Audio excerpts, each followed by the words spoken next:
धन्यवाद।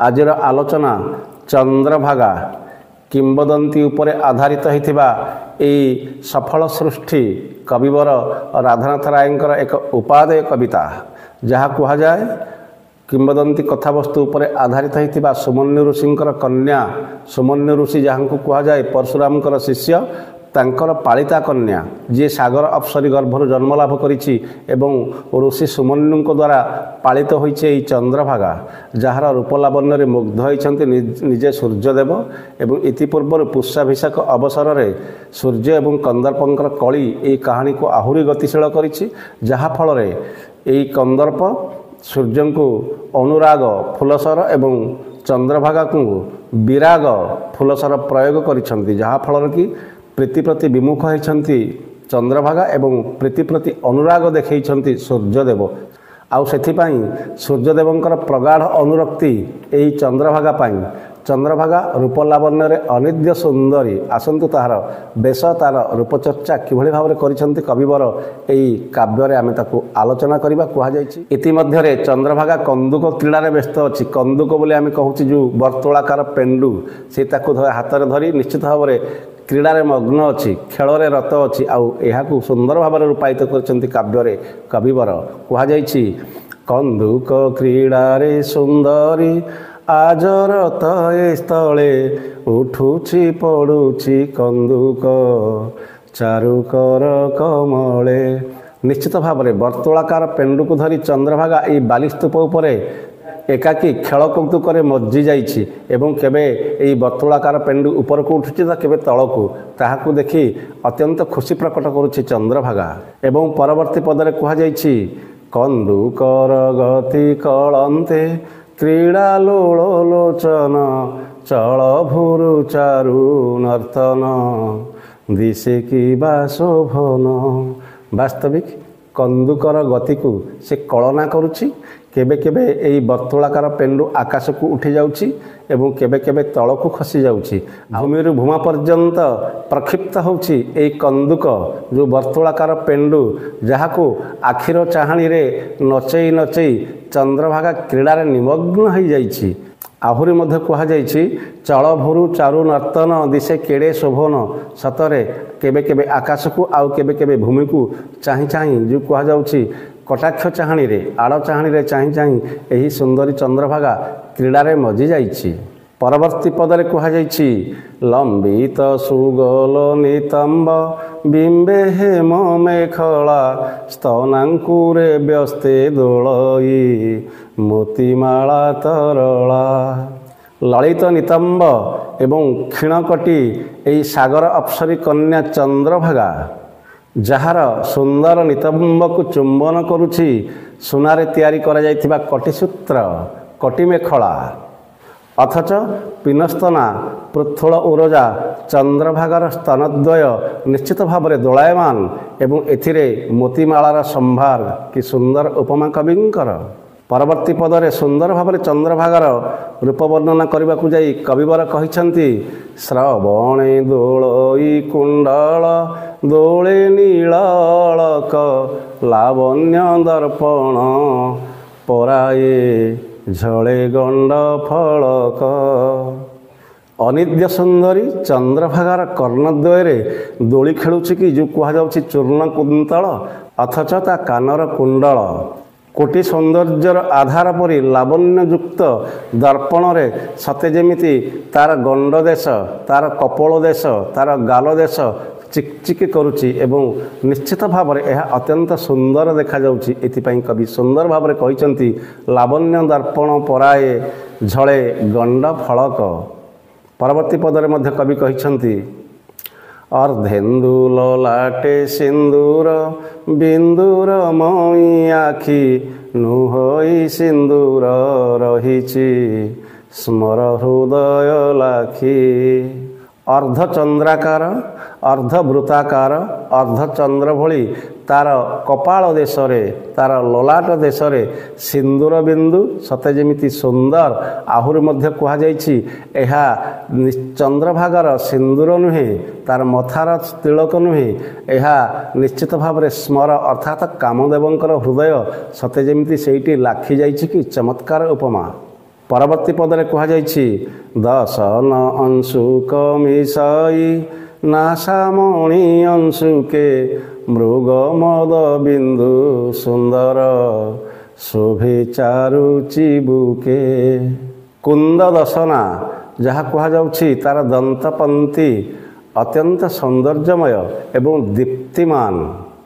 ସତେକି ଚନ୍ଦ୍ରଭାଗାର ନାସାରେ ନାସାମଣି ଅତ୍ୟନ୍ତ ଜାଜୁଲ୍ୟମାନ। ଆଉ ଲାବଣ୍ୟମୟୀ ସୁମନ୍ୟୁତନୟା ଚନ୍ଦ୍ରଭାଗାର ଓଠରେ ଓଠରେ କସ୍ତୁରୀର ଭୁରୁଭୁରୁ ବାସ୍ନା। କାମ କାଳକୂଟ କାଳିମା ଭୁରୁ ଯୁଗଳ ଧରେ ପ୍ରବାଳ ଲତା କି ଅଧର ଆହାରୂପ ସାଗରେ।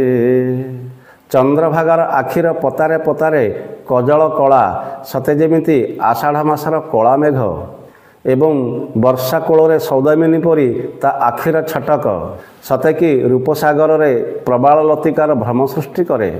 ବିଳାସ ବିଲୋଳ ଲୋଚନ ତାରା କନ୍ଦୁକ ସଙ୍ଗେ ଉଦ୍ବେগে ভ্রমই চৌদিগে কিবা মধুর রঙ্গে। চঞ্চলাক্ষী করিন্দ্র গমনা চন্দ্রভাগা কন্দুক ক্রীড়ারে মত্ত শিকতা প্রান্তরর চৌদিগরে ভ্রমণ করি করি মধুরে মধুরে অঙ্গে অঙ্গে সতে যেমিতি রঙ্গ ভরি দଉଛି। পরবর্তী পদরে যথাক্রমে কুহাଯାଇଛି তুটে যুবা ধৈর্য কবচ প্রতি কটাক্ষ তীরে উঠে নব শোভা তরঙ্গ প্রতি অঙ্গ ভঙ্গিরে। কেউ নবযুবক অবা ধৈর্য ধরি রহিপারিব?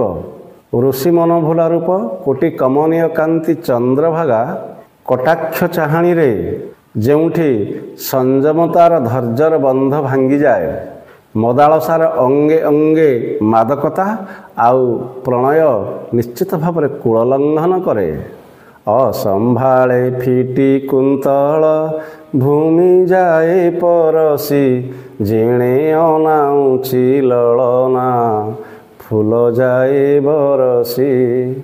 ଅସମ୍ଭାଳରେ ଯେଉଁ କୁହାଯାଉଛି ତାର କୁନ୍ତଳ ଫିଟି ପଡ଼ୁଛି, ତାର କେଶଗୁଚ୍ଛ ଫିଟି ପଡ଼ୁଛି, ତାର ଯୋଡ଼ାରୁ ନିଶ୍ଚିତ ଭାବରେ ଫୁଲ ଖସି ପଡ଼ୁଛି ଏହା କୁହାଯାଇଛି ଏବଂ ତାହା ମୁଣ୍ଡରୁ ପାଦ ଯାଏ ଲମ୍ବି ଯାଇଛି। ଏହି ଚୂର୍ଣ୍ଣ କୁନ୍ତଳ ଯେଉଁ କୁହାଯାଉଛି ଅସମ୍ଭାଳେ ଫିଟି କୁନ୍ତଳ ଯାଏ ଭୂମି ପରସି। ଆହୁରି ମଧ୍ୟ କୁହାଯାଇଛି ଯେଣେ ଅନାଉଛି ଲଳନା ଫୁଲ ଯାଏ ବରସି। ସେ ଯେଉଁଆଡ଼େ ଚାହୁଁଛି ଅତ୍ର ତତ୍ର ସର୍ବତ୍ର ଭୂମିରୁ ଭୂମା ପର୍ଯ୍ୟନ୍ତ ସବୁଠି କେବଳ ଫୁଲ ଆଉ ଫୁଲର ସମ୍ଭାର। ସୁନ୍ଦର ବର୍ଣ୍ଣନା କବିବର ରାଧାନାଥ ରାୟଙ୍କର। ଦୁକୁଳ କବରୀ ସମ୍ଭାଳୁ ଅଛି ଦକ୍ଷିଣ ତରେ ଫିଙ୍ଗୁଛି ଧରୁଛି କନ୍ଦୁକ ବାମା ଦକ୍ଷିଣ କରେ। ଦୁକୁଳ କବରୀ ସମ୍ଭାଳୁ ଅଛି ଦକ୍ଷିଣ ତରେ ଯେଉଁ କୁହାଯାଉଛି ଏହି ପାଟଲୁଗା ପିନ୍ଧା ବସ୍ତ୍ର ଦୁକୁଳ ଏବଂ ଯେଉଁ କୁହାଯାଉଛି କବରୀ ଯାହାର କେଶଗୁଚ୍ଛ ତାର କେଶ ବିନ୍ୟାସକୁ ନିଶ୍ଚିତ ଭାବରେ ହସ୍ତରେ ଧାରଣ କରିଛି ଏବଂ ଆନା ହାତରେ ସେ କନ୍ଦୁକ ଯେଉଁ କୁହାଯାଉଛି ବର୍ତ୍ତୁଳାକାର ପେଣ୍ଡୁକୁ ଧରୁଛି ଏବଂ ଫିଙ୍ଗୁଛି। ଏହା ନିଶ୍ଚିତ ଭାବରେ ଅତ୍ୟନ୍ତ ସୌନ୍ଦର୍ଯ୍ୟମୟ ପରିବେଶ ସୃଷ୍ଟି କରିଛି ଚନ୍ଦ୍ରଭାଗା ପାଇଁ। ଶୋଭା ସଦନ କୁମଦନ ଦେଖି ହେଲେ ହରସ ପ୍ରତିଫଳ ଦେବେ ରବିଙ୍କୁ ମନେ ହେଲା ସାହସ। ଏହା ଦେଖି ମଦନ ଅତ୍ୟନ୍ତ ପ୍ରୀତ ହେଲେ। ଚନ୍ଦ୍ରଭାଗାର ରୂପଲାବଣ୍ୟ ଏବଂ କନ୍ଦୁକ କ୍ରୀଡ଼ାରେ ମତ୍ତ ରହିଥିବା ମଜ୍ଜି ରହିଥିବା ଏହି ବାଳା ପ୍ରତି ନିଶ୍ଚିତ ଭାବରେ ପ୍ରୟୋଗ କଲେ ବିରାଗ ସର ଫୁଲ ସର ଯେଉଁ କୁହାଯାଉଛି କନ୍ଦର୍ପ ଏବଂ ସେ ନିଶ୍ଚିତ ଭାବରେ ରବି ଯେ ଭାସ୍କର ଏବଂ ଅଂଶୁମାନ ସୂର୍ଯ୍ୟଙ୍କୁ ସେ ନିଶ୍ଚିତ ଭାବରେ ଦଣ୍ଡ ଦେବେ ଏବଂ ତାଙ୍କ ପ୍ରତି ତାଙ୍କର ଯେଉଁ କ୍ରୋଧ ସେ ଏଇଠି ପ୍ରକାଶ କରିଛନ୍ତି। ଅର୍କ କୋଣାର୍କରୁ ଏକାଳେ ଆସୁଥିଲେ ଆକାଶେ ନୟନ ତାଙ୍କର ଦଇବେ ଗଲା ସୁନ୍ଦରୀ ପାଶେ। ଅର୍କ ଯେ ସୂର୍ଯ୍ୟ ଦେବତା ସେ କୋଣାର୍କକୁ ଆସୁଥିଲେ।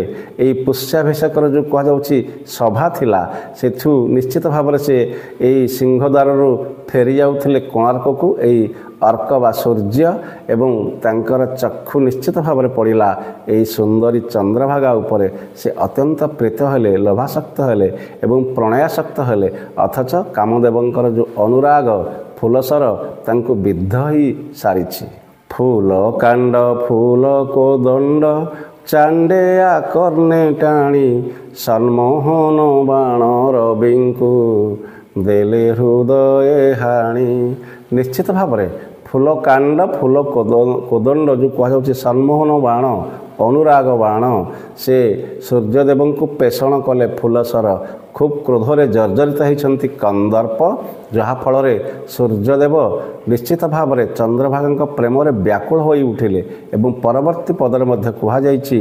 विपरीते मीन केतन खंजी से फूलसर विरागे मृगाक्षी गंजनी तनु कले जर्जर विपरीते मीनकेतन ये मीनकेतन निश्चित भाव में कंदर्पंकर अन्य एक नाम विपरीत से फूलसर खंजिले एवं विराग सर को प्रयोग कले मृगाक्ष गंजनी जो कहुच्छी चंद्रभागा जार तनु जर्जर हला विरागरे कारण परवर्ती पदले सुंदर भाव से कहते अनुराग मने उपुजे जेउ कुसुम बाणे ओलोटा जोखिले से बाण पुणी विराग आणे अनुराग निश्चित भाव में फूलसर मनरे कामना बासना भावना को जागृत करिथाए अथच से सर को ओलोटा जोखिले ताहा निश्चित भाव में मनरे विराग आणे कामना प्रति प्रेम प्रति प्रणय प्रति यह कहिसंती अथच